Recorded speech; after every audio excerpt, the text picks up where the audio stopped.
Hello बच्चों, let's see the question. और question है बेटा अपने पास में, adsorption of hydrogen gas over palladium surface obeys Freundlich adsorption isotherm as shown in the graph.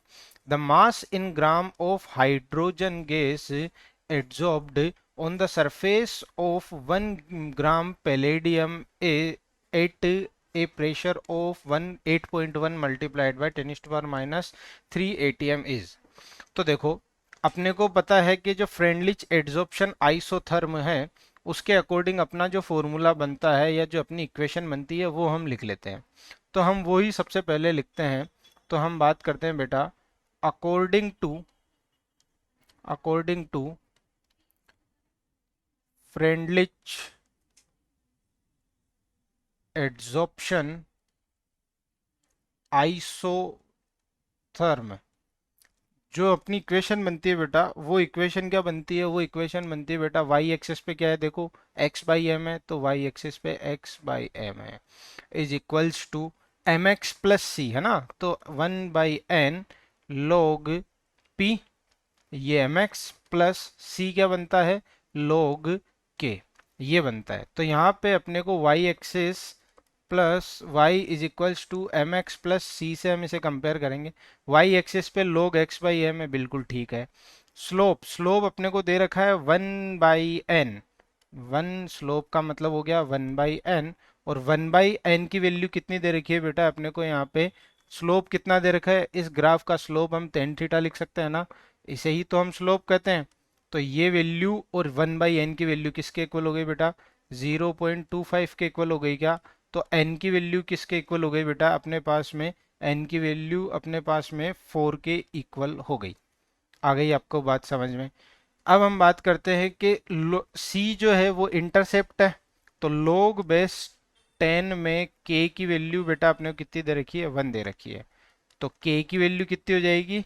k की वैल्यू हो जाएगी अपने पास में एंटी लॉग और 1। और एंटी लॉग यहाँ जो बेस होता है वही जाके इसकी पावर में लग जाता है। तो k की वैल्यू हो गई बेटा, बेस कितना है? 10, 10 की पावर में 1 मतलब 10 अपने पास में। आ गई आपको बात समझ में? अब जो x बाई एम होता है, x बाई एम जो होता है उसे हम कहते हैं एक्सटेंट ऑफ एड्सॉर्प्शन। क्या कहते हैं बेटा? इसे हम एक्सटेंट ऑफ एड्सॉर्प्शन कहते हैं।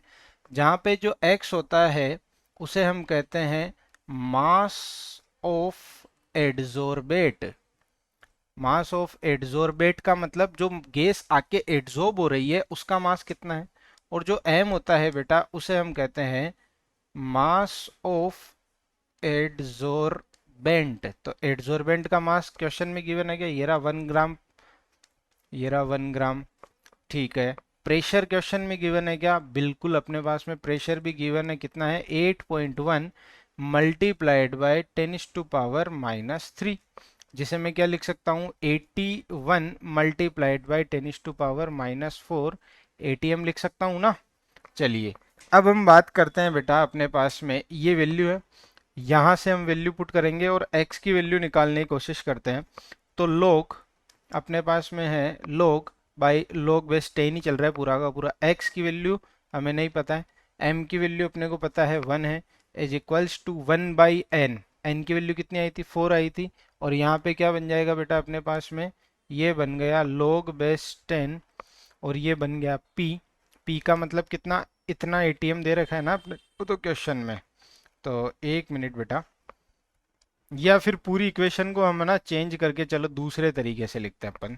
इक्वेशन को हम, जो आपके फ्रेंडली एड्सॉर्प्शन आइसोथर्म है, उसे हम ऐसे भी लिखते हैं कि x by m is equals to k p की पावर 1/n।